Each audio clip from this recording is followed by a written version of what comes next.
তাহলে 25 পয়সার সংখ্যা কত হবে? তাহলে 2:4 ঠিক আছে। আচ্ছা এই 2:4 যখন হয়েছে তাহলে কি আমি করে নিতে পারি 1:2 কত 2 সব মিলিয়ে কত এই তিনটি সমান সমান কত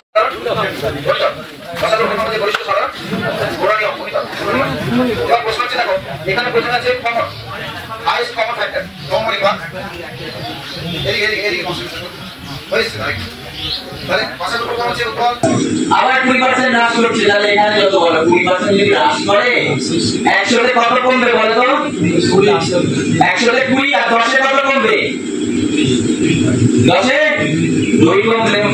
তাহলে টোটাল কত কমলো ভাই কথাটা কি বুঝিসনি ভাই ভাই বড় কি বোঝা যাচ্ছে না 100 তে 20 কমলো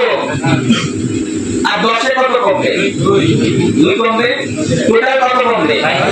22 কমবে তাহলে এখান থেকে যদি আমি -22 করি কত টাকা হচ্ছে কত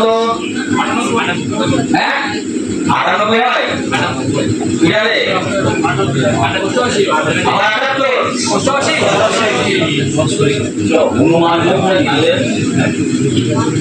এবার বলো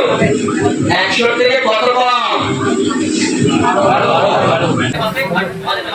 এরকম ভাবে থাকতে পারে বিভিন্ন ভাবে তাই না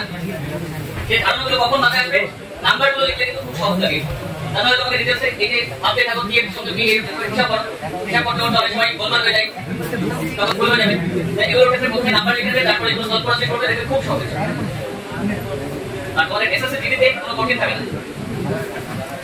এগুলো একবার ভাবনা স্মার্ট হতে হবে যখন ভাবে ভাবছো একটু ভাবনাটা চেঞ্জ করে দেখো দিলে এটা তাহলে কি হলো गांधी जी वकालत छोड़कर गांधी जी कौन थे भाई बहुत बड़े वकील थे गांधी जी वकालत छोड़कर देश की स्वतंत्रता संग्राम पर पूछपरछ राखी में क्या करे थे बताओ আমরা কারক করছি এখানে কারক সম্বন্ধে বলেছি कौन माने ऊपरे मैं माने ভেতরে তাই তো अगर मैं कहूं कि गायक स्टेज में गाना गा रहा है बताओ यहाँ गायक मंच में गाना गा रहा है इस बात में क्या गलत है मंच में नहीं मंच पर मछली नदी में रहती है नाव नदी पर चलता है तब मैंने किया बे गांधी जी वकालत छोड़कर देश के स्वतंत्रता संग्राम में कूद पड़े সংগ্রামের ভেতরে হয় সংগ্রামের উপরে হয় তাহলে অপশন 1 টা ভুল আছে सही বর্তনী वाला शब्द औदार्य বানান কোনটা হবে দেখো औदार्य হিন্দি বানান আর বাংলা বানান প্রায় এক औदार्य বানান কোনটা হবে তাই কত পেয়েছো না এবছর আমার মনে নেই আচ্ছা শব্দ আমার ফেভারিট ছাত্রদের মধ্যে একজন ছাত্র हमारे विद्यालय में